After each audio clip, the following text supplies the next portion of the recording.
Mais est-ce que rater son permis veut dire que je suis une mauvaise conductrice ? Il y a tellement de paramètres à l'examen. Et à la limite, moi je dirais, vaut mieux le rater plusieurs fois parce que ça fait de vous quelqu'un qui va peut-être essayer d'être prudente que quelqu'un qui l'a du premier coup. Moi je sais conduire. C'est plus compliqué parce que lui il va avoir un trop plein de confiance. Elle, c'est Gaëlle, la monitrice que beaucoup auraient aimé avoir en conduite. Pourquoi ? Allez, je vais employer le mot que les élèves peuvent dire de moi, je suis un peu faux-folle, quoi. Je rigole, je suis souriante, je suis pas celle qui est tout le temps sur mon téléphone et puis à faire la tête et puis à droite, à gauche, tout droit et on verra bien ce qui se passe. Les cours avec elle, une vraie partie de plaisir. Notre métier, c'est aussi donner confiance en l'élève pour qu'il puisse aller sur la route tout seul. Et Dieu sait qu'en conduite, la confiance en soi est indispensable. Vous l'aurez compris, on s'intéresse cette fois au métier de moniteur d'auto-école. Gaëlle nous révèle tout ce qu'il y a à savoir autour de la profession. Bienvenue à tous dans ce deuxième épisode d'Histoire de vie. Histoire de vie avec Sukasula.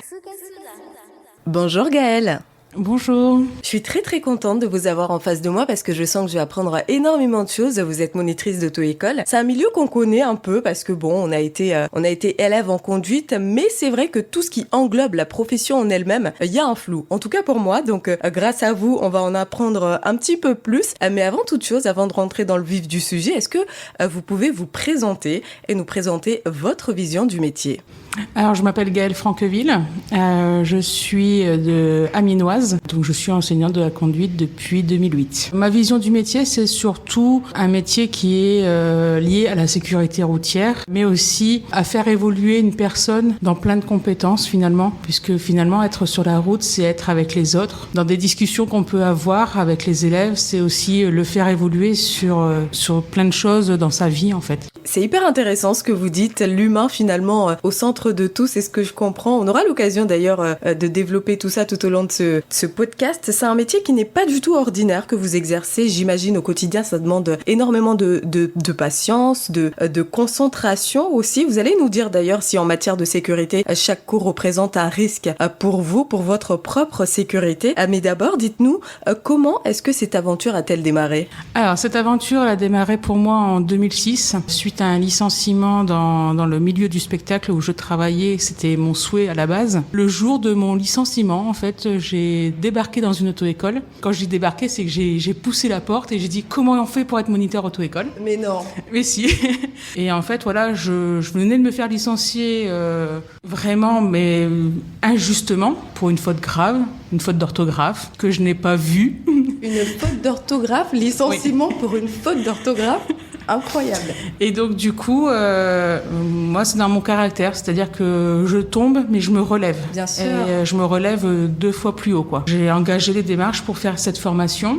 Alors c'était mi-octobre finalement, il a fallu que j'attende 1 an pour pouvoir faire cette formation. Donc j'ai quand même cherché du travail à droite à gauche, mais voilà, je me suis engagée en disant je veux faire cette formation en fait. C'est un métier qui vous faisait de l'œil quand même parce que bon, on n'arrive pas comme ça en se disant bon, je viens de me faire licencier. Je vais devenir monitrice d'auto-école. Moi, demain, je me fais licencier. Je me vois pas aller pousser les portes d'une auto-école et demander à devenir monitrice. J'imagine que vous aviez quand même ce projet en tête depuis un petit moment. Oui. En fait, mon histoire aussi commence pendant ma formation au permis de conduire. J'ai eu un premier moniteur, voilà, où j'ai fait des heures de conduite avec lui, du code avec lui. Et donc, je dis toujours, j'ai été sa dernière élève. Le 31 octobre, j'ai fait ma leçon de conduite comme d'habitude. Une demi-heure après m'avoir déposé, ce moniteur est décédé d'une crise cardiaque. Et donc du coup, c'est vrai que c'est quelque chose qui m'a marqué à vie, puisque c'est le premier deuil auquel je me suis présentée. On avait eu des discussions, je me souviens, je lui ai demandé comment on faisait pour être moniteur d'auto-école. Si j'avais pas eu cet événement dans ma vie, j'en serais peut-être pas là en fait. C'est une façon de lui rendre hommage à ce moniteur qui finalement a impacté réellement votre vie, vos choix. Clairement oui. Alors il a fallu des années avant d'admettre tout ça, mais effectivement c'est une façon de lui rendre hommage parce que c'est quelqu'un qui a été, même si j'ai fait 10-12 heures avec lui, C'est quelqu'un qui a été là, qui m'a appris des choses. J'ai fait une journée sécurité routière avec lui, où en fait on était plein d'auto-écoles à se réunir. C'est là où j'ai été piquée à la sécurité routière. C'est-à-dire quand j'ai fait de l'autoroute, on a été voir comment ça se passait quand il y avait de la neige, comment c'était prévu. J'ai assisté à une désincarcération dans un centre chez les pompiers. Et donc du coup, c'est vrai que ce moment-là, je me suis dit, mais jamais je veux être dans une voiture et avoir fait des tonneaux, quoi. Donc, et c'est vrai que le fait qu'il m'ait invitée à cette journée, je me suis sentie privilégiée puisqu'il y avait tant d'autres élèves à inviter et j'ai fait partie des trois élèves. Et donc du coup, oui, ça a été c'est une façon de lui rendre hommage et je lui rends hommage puisque moi, tous les 31 octobre, je pense à lui. Là, ça a fait 20 ans, donc forcément, c'est toujours un événement assez particulier. Et qu'est-ce qui vous a séduite finalement dans ce métier ? Alors, je dirais à la fois le fait de s'adapter aux élèves, parce qu'on est tous des personnes différentes, on apprend différemment. Et dans la vie, je ne suis pas quelqu'un de forcément très patiente. Dans mon métier, je pense que j'ai une patience. Si tu y arrives pas, c'est pas grave. On va refaire et on va essayer de trouver une façon que tu puisses y arriver, en fait. J'aimerais qu'on s'intéresse cette fois à l'aspect pratique, aux infos pratiques plutôt, parce que c'est un métier qui potentiellement peut intéresser, faire rêver carrément des jeunes ou moins jeunes. Qu'est-ce qu'il faut faire comme études, formation pour devenir moniteur d'auto-école ? Alors, le métier a évolué il y a quelques années. Donc maintenant, on passe à un titre professionnel, donc le TP-ECSR. Titre professionnel enseignant de la conduite et de la sécurité routière. Soit on le fait en 9 mois d'un bloc, soit on fait ce qu'on appelle la partie CCP1, tout ce qui est voiture et salle. Ensuite, on peut exercer pendant 1 an avec une restriction, donc restriction pendant 1 an de faire que de la voiture. Et ensuite, on passe le CCP2, donc qui est de réaliser une action de sensibilisation à la sécurité routière. Ou alors, on peut le faire sur... Alors la troisième, je ne sais plus. Alors pour qu'on comprenne bien, on parle là de formation payante ou gratuite ? Parce que bon, vu le contexte, ça a quand même son importance. Est-ce que ces formations sont gratuites ? Alors non, elles vont être payantes. Donc comme ça se dure au moins sur 9 mois, il faut financer le formateur, il faut financer aussi le matériel, les voitures qui peuvent être à disposition. Donc je dirais, il faut compter entre 10 000 et 15 000 euros pour la formation. Waouh ! Après, est-ce que individuellement on peut sortir cette somme ? Peut-être, si c'est un projet de vie. Sinon, après, il faut essayer de se renseigner auprès du France Travail. J'allais dire encore Pôle emploi, mais France Travail. Parce qu'il y a quand même une demande dans ce métier. Hein, donc voilà, ça peut être financé peut-être par France Travail ou sinon par la région, à voir. Moi, à l'époque, c'était la région qui avait financé ma formation. Donc voilà. Ah oui, quand même, je m'attendais pas à ce que ça soit aussi cher. 10 000, ça fait beaucoup, hein. Faut les avoir pour pouvoir les sortir. Ah, c'est vrai que ça peut être un frein, mais après, voilà, peut-être passer par le contrat de professionnalisation, comme je disais, sur 2 ans, où je fais d'abord la formation du CCP1, donc code, voiture. Ensuite, pendant 1 an, je travaille dans une auto-école, je ne fais que du code et de la voiture.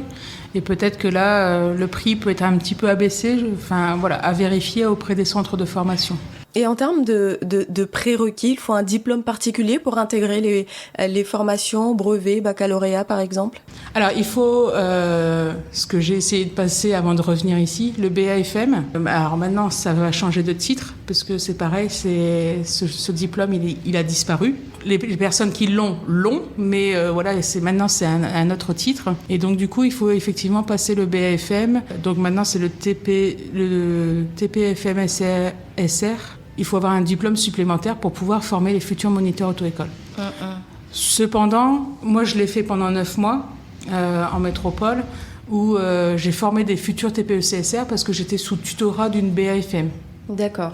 Donc c'est aussi une autre expérience du métier. Oh là là, j'entends tous ces sigles, TPE, ECSR, BFM. J'avoue que je n'y comprends pas grand-chose. Mais bon, l'essentiel, c'est que tous ceux qui nous écoutent et qui souhaitent s'orienter vers cette voie puissent avoir les bonnes informations. C'est le cas là pour le coup. Et aller mener des recherches pour approfondir tout ça. Et voilà, c'est l'objectif de ce podcast. N'importe qui peut prétendre au métier où il y a un trait de personnalité qui doit être compatible ou qui pourrait ne pas l'être. Par exemple, si je suis une angoissée de la vie, est-ce que je peux espérer devenir monitrice d'auto-école? Je pense que vous pouvez prétendre. Après, quelles sont... est-ce qu'il pourrait y avoir des difficultés à enseigner? Parce qu'en fin de compte, on enseigne. Bah oui, totalement. Mais après, effectivement, si vous êtes une angoissée sur la route, moi, je pense que ça peut être quand même un petit peu compliqué, ou alors il faut se faire violence et que ça peut être aussi une thérapie, entre guillemets. Tout à fait. Quel genre de monitrice êtes-vous? Est-ce que vous êtes une monitrice calme, patiente? Bon, patiente, vous m'avez dit que de pas... Enfin, si, quoique, vous m'avez dit... Dans le métier. Dans la vie, vous ne l'êtes pas forcément, mais dans le métier, vous l'êtes. C'est incroyable, ce paradoxe. Bref, quel genre de monitrice êtes-vous? Alors, je pense être... je suis patiente, qui pour moi est une clé importante pour pouvoir enseigner. Alors, ces derniers temps, je suis passée de la grande sœur à la maman des élèves. Ah oui, carrément. Alors, il faut savoir que quand on est dans une voiture, c'est un espace clos. Et c'est vrai que souvent, on a quand même des élèves qui se livrent, qui expliquent certaines choses, qui permet aussi de comprendre pourquoi ils réagissent comme ça ou autrement dans la voiture. Ensuite, alors je dirais que je suis un peu rigolote, c'est-à-dire que je tourne tout à la dérision. T'as fait un truc qu'il fallait pas sur la route, bon, t'as vu là, on a réagi, on a agi en sécurité. Faudra pas le refaire, mais je tourne tout à la dérision parce que sinon ça peut créer certaines angoisses chez certains élèves en fait. Donc oui, je vais employer le mot que les élèves peuvent dire de moi, je suis un peu faux-folle quoi. Mais parce que voilà, je rigole, je suis souriante, voilà, je suis pas celle qui est tout le temps sur mon téléphone et puis à faire la tête et puis à droite, à gauche, tout droit et on verra bien ce qui se passe. Voilà, c'est aussi un moment de convivialité. J'aime que les élèves ils viennent en voiture, ils apprennent et qu'ils reviennent avec la même envie de venir conduire quoi, de venir apprendre, pas d'avoir cette boule au ventre. Je reviens un peu sur votre métier, vos missions en tant que monitrice d'auto-école. Est-ce que vous avez déjà eu un moment de panique? Est-ce que vous vous êtes déjà retrouvée sur la route avec un élève, une élève qui a fait une bourde et que du coup, on était à ça d'un accident ou de quelque chose de dramatique? Je dirais non. En fait, notre métier, c'est aussi anticiper. Avec les années, en fait, je dis toujours, les élèves, vous êtes tous différents, mais vous êtes tous pareils. Parce qu'en fin de compte, ils posent des questions au même moment. Et finalement, quand on est dans l'anticipation, ça se passe bien. Et en fonction de comment ils vont bouger la jambe, le bras, je sais comment va réagir la voiture. Donc, alors pour moi, on apprend aussi de ses erreurs. Du coup, je les laisse faire. Alors bien sûr, quand il y a un mur devant, je ne veux pas les laisser taper le mur. Mais je vais aller au maximum pour qu'ils se rendent compte de ce qu'ils ont fait finalement. Vous avez l'œil partout? On essaye. Après, c'est pas évident. La circulation va vite. Il y a beaucoup de deux roues. Même dans les embouteillages, finalement, c'est là où il faut faire le plus attention. Après, on a quand même la chance d'être à La Réunion et d'avoir des gens quand même relativement courtois. On se fait quand même beaucoup moins klaxonner parce qu'on n'avance pas assez vite. Oui. Mais c'est vrai que... En métropole, c'est différent, les gens sont moins patients sur la route? Alors oui, moins patients, plus nerveux. Oh là là, moins patients, alors qu'ici déjà, je trouve que... Ah oui? Je trouve qu'en auto-école, en tout cas, j'ai jamais eu de moment où j'avais envie de descendre de la voiture et dire mais écoute, là ça va pas, tu vois pas que c'est un élève et qu'il apprend pour conduire parce que finalement... On est dans une auto-école, on ne sait pas si l'élève il a 1 heure ou 25 heures de conduite. Ouais. Donc, et puis c'est un élève. C'est-à-dire que c'est bien pour ça que le A c'est 3 ans sur la voiture. C'est qu'on est en train d'apprendre. C'est quoi le pire élève qu'un moniteur peut avoir? C'est une question un peu... Histoire de savoir si j'ai été une pire élève ou...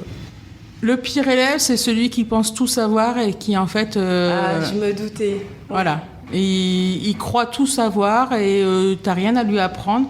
Mais alors quand c'est comme ça, j'essaie de toujours à un moment donné de le piéger entre guillemets et lui faire comprendre, tu vois, si je suis là, c'est que j'ai quelque chose à faire, quoi. Et si t'es là surtout, c'est pour apprendre. Et si t'es là, c'est pour apprendre. Alors c'est souvent des élèves qui ont manipulé la boîte de vitesse avant, qui pensent savoir faire. Là, exemple, au mois de mars, je fais une passerelle, le marmaille, il revient, il me dit « je sais conduire ». Je dis « non, tu sais pas conduire, je sais conduire ». Et ça a duré 3-4 fois comme ça. Et donc, je lui dis « non, tu sais pas conduire, tu sais déplacer une voiture ». Et finalement, dans l'apprentissage, quand j'ai repris certaines choses au niveau mécanique, avec son embrayage, etc., à la fin des 7 heures, je lui dis « alors, tu savais conduire ?» Il me dit « non, tu m'as quand même appris des choses. Ah. » Je souhaitais pas qu'il me dise « tu m'as appris des choses », mais finalement, c'est lui qui a eu cette réflexion en se disant « oui, finalement, je déplaçais qu'une voiture. » Là, j'ai appris à le faire plutôt en sécurité. Enfin, parce que descendre Bois de Nèfles avec le pied sur l'embrayage dans les virages, ça me faisait un petit peu peur quand même. Donc finalement, au bout de 7 heures, il a quand même réagi. Et ça, pour moi, c'est positif. Et surtout, je me dis, les élèves qui ont conduit avant d'intégrer une auto-école prennent de mauvaises habitudes, non ? Alors, en général, oui. Oui et non, ça dépend de qui leur a montré, comment ça se passe. Enfin, il y en a qui comprennent aussi la mécanique assez vite. Après, voilà, enfin, à ce marmaille, quand je lui ai dit tu sais pas conduire, il me dit si, j'ai appris avec ma sœur. Je dis mais ta sœur, est-ce qu'elle est enseignante ? Non. Voilà, enfin, chacun son métier. Voilà, c'est aussi ça, c'est leur faire comprendre que on n'a pas juste nos fesses posées dans une voiture. On enseigne et on va expliquer pourquoi, comment on fait, les risques. Voilà, c'est important de passer par tous ces biais-là.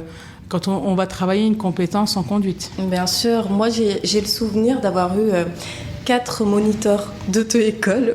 Oui, c'était un peu compliqué mon apprentissage parce que j'ai démarré, moi j'avais jamais conduit, j'y connaissais rien.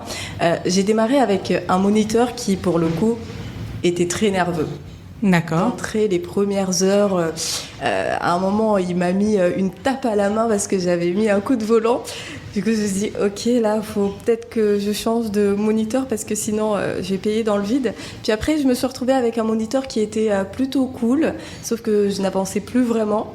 Et j'ai changé d'auto-école. Je me suis retrouvée avec un moniteur qui était pédagogue, nerveux, mais voilà, juste ce qu'il faut. Sauf que je ne sais pas qu'est-ce qui s'est passé entre l'avant-Covid et l'après-Covid, mais ça ne matchait plus du tout. Je n'avançais plus.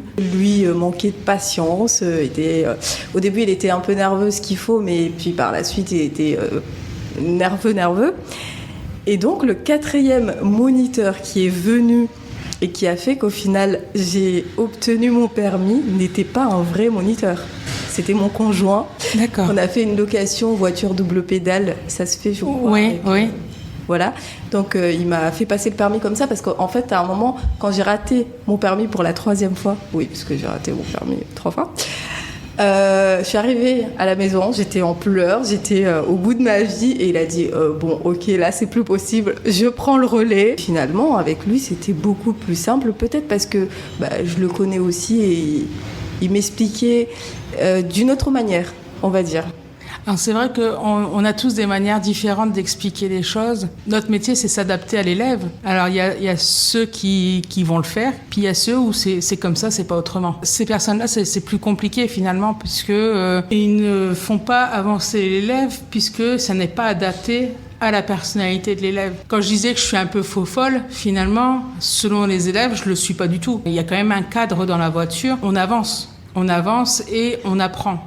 Et à la fin, oui, effectivement, je vais te montrer que finalement, tu peux y arriver. L'idée, c'est pas de casser l'élève et puis quand on prend sa voiture pour la première fois, quand on obtient son permis, il faut quand même avoir confiance en soi. Pour moi, ça, c'est la base. C'est-à-dire que notre métier, c'est aussi donner confiance en l'élève pour qu'il puisse aller sur la route tout seul. Enfin, moi, qu'est-ce que ça me fait plaisir quand j'entends les élèves. Tu sais, Gaëlle, grâce à toi, en fait, j'y arrive, je sais faire.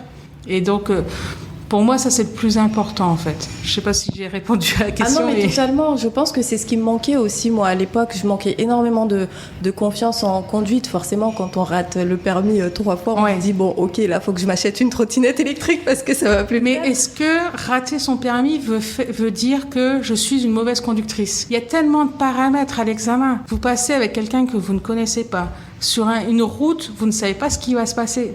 Enfin, je veux dire, quand je passe mon bac, j'ai appris un programme, je sais sur quoi je peux tomber. Le permis, alors oui, je sais que je vais faire des giratoires, je vais avoir une manœuvre, je vais faire la 4 voies, mais finalement, où est-ce que je vais passer? Comment vont se comporter les autres avec moi? Comment va réagir l'examinateur? Vous savez très bien qu'il y en a qui vont le dire plutôt à la cool, puis il y en a, ça va être un petit peu plus rude.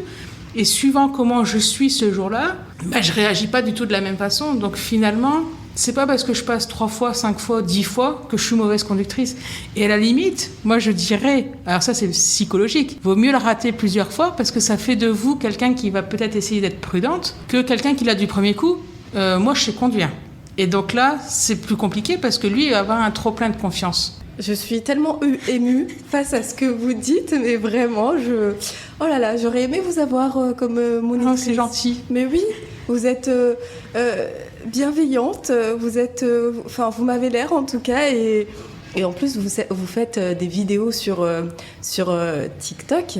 Oui, alors j'ai fait, oui. On va développer dans tous les cas ce volet réseaux sociaux parce que là, j'ai introduit l'affaire un peu comme ça, mais j'ai carrément envie qu'on en parle un peu plus tard. Mais voilà, d'abord, on parlait des types d'élèves, de types de moniteurs aussi. On dit que certains moniteurs font exprès de faire traîner l'apprentissage, des moniteurs qui ont envie que l'élève paye et finalement même quand il y a des acquis, on fait comme si ces acquis-là n'étaient pas vraiment acquis. Est-ce que vous confirmez ou Alors, en tout cas, on sait que c'est quelque chose qui se dit aussi par la voix des élèves. Est-ce que les moniteurs le disent? Alors, est-ce que dans une auto-école où j'ai travaillé, on se le disait entre nous? Non. Clairement pas. Mais on sentait, moi j'ai déjà senti, juste parce que t'as oublié un angle mort à faire dans un rond-point, on te mettait 10 heures. Et ça, par contre, ça, je ne comprends pas. C'est pareil, c'est quand un élève a raté, c'est d'office, tu remets tant d'heures. Alors que moi, c'est pas ça. On va faire un bilan.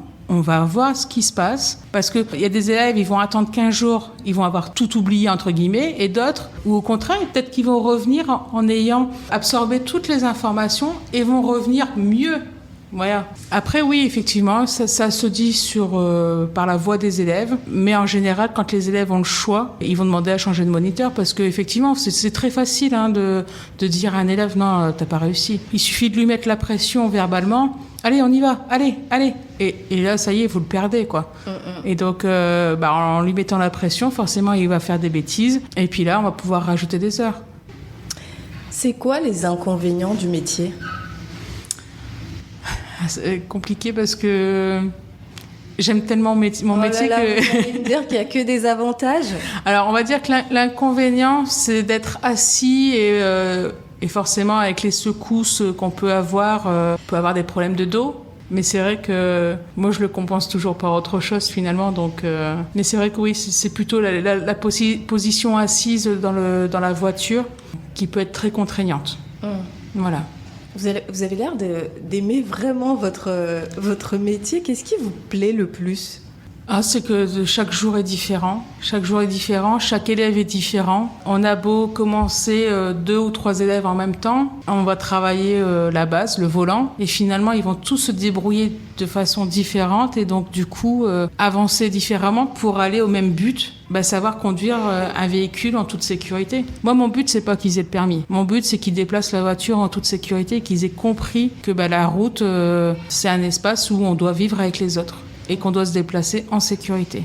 Et j'ai perdu ma question. Oui, voilà, ça me revient. J'aurais dû vous la poser d'ailleurs un peu plus tôt. C'est un métier qui paye bien? Pas vraiment. Je trouve que c'est pas un métier qui est assez reconnu pour ce qu'il est. Je vais reprendre l'expression que j'ai dit tout à l'heure, c'est-à-dire que pour beaucoup de monde, on a nos fesses posées dans un fauteuil et droite, gauche, tout droit. Mais je ne comprends pas comment on peut se dire que vous avez juste le cul sur la chaise, droite-gauche. Enfin, c'est un des métiers d'utilité publique. Clairement, vous formez les gens à ne pas être des dangers sur la route. Il y a tellement d'accidents, il se passe tellement de choses que... Enfin, je comprends pas. Vraiment, il y a vraiment des gens qui pensent que vous ne... Alors, un peu moins à La Réunion. Ah. Un peu moins à La Réunion parce que la voiture est importante. La voiture, le déplacement est important, mais c'est vrai que c'est quand même quelque chose qui est assez récurrent. Il y a qu'ici où je sens que mon métier est reconnu. Quand j'étais en métropole, que ce soit vis-à-vis de ma famille, t'as pas vu que la route a été fermée? C'est toi qui es toujours en train de te balader sur la route. Je me balade pas en fait. J'apprends à conduire. Après, avoir conscience aussi que quand on est avec un débutant, on est secoué. Je veux dire voilà, quand on cale et que la voiture elle fait des bonds en avant, c'est à chaque fois des secousses qu'on a aussi dans le corps, donc c'est pas très agréable. Donc après, c'est vrai que est-ce qu'il est payé à sa juste valeur? Je dirais qu'il y a certains départements qui payent bien, d'autres un peu moins. Mais ça, c'est aussi relatif au prix de la formation. Est-ce que quelqu'un est capable de payer une leçon de conduite au-delà de 45-50 € de l'heure? Je suis pas sûre. Alors que finalement, je paye une formation. Donc c'est vrai que c'est... Voilà.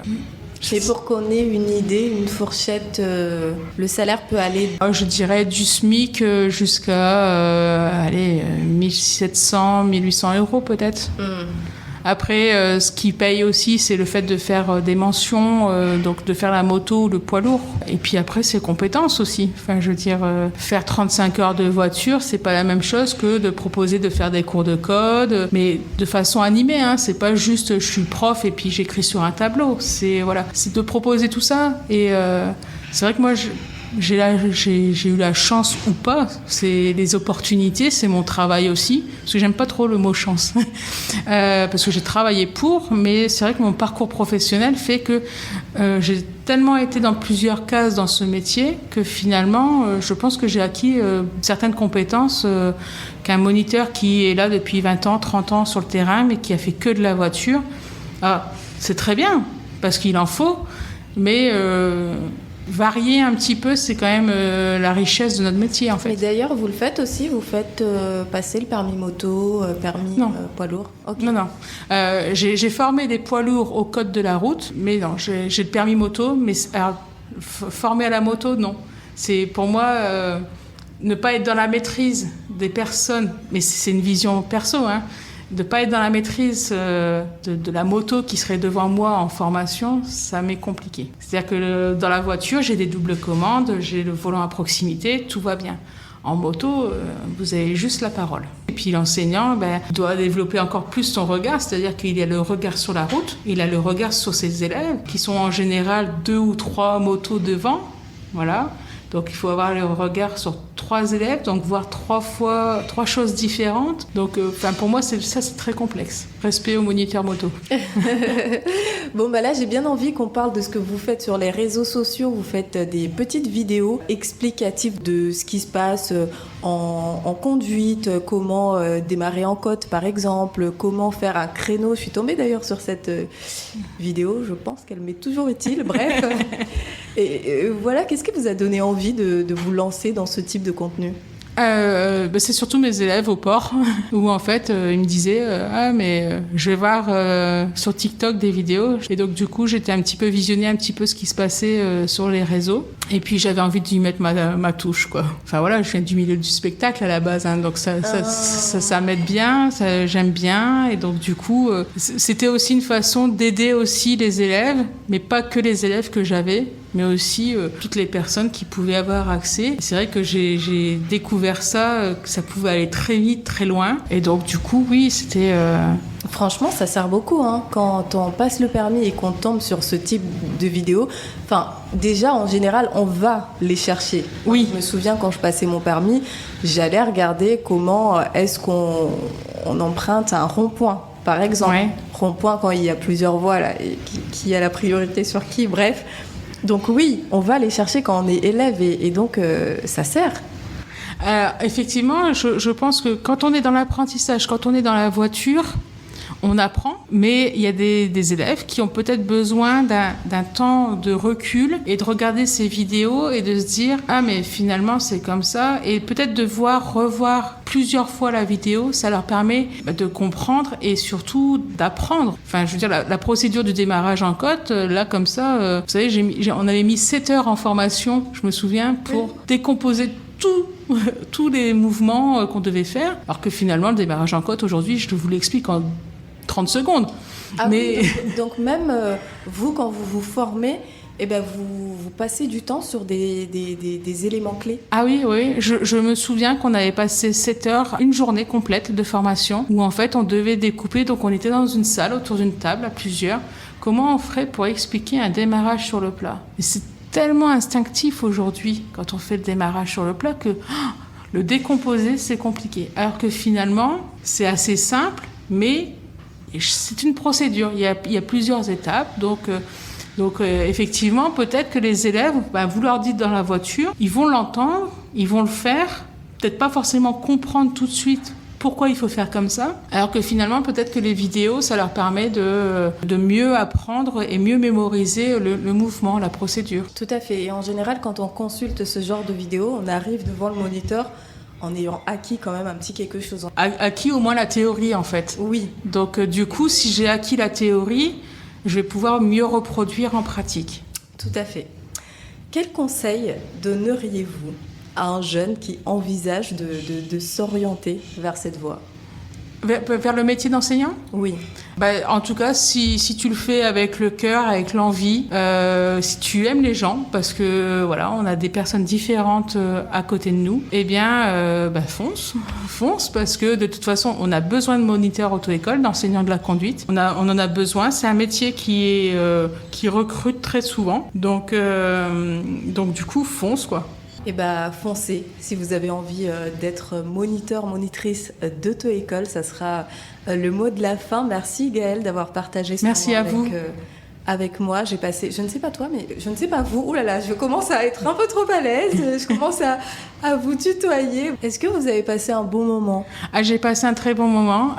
C'est vrai que ça fait bizarre de faire toute une chronologie là sur les 20 dernières années, mais ça fait plaisir. Et puis encore une fois, quand on aime ce qu'on fait, je pense que ça se transmet aussi.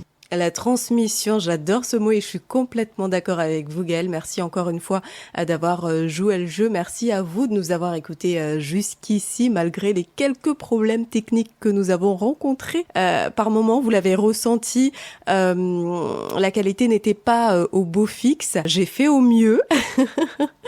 J'ai vraiment essayé de faire au mieux. J'ai réfléchi pour être totalement transparente avec vous.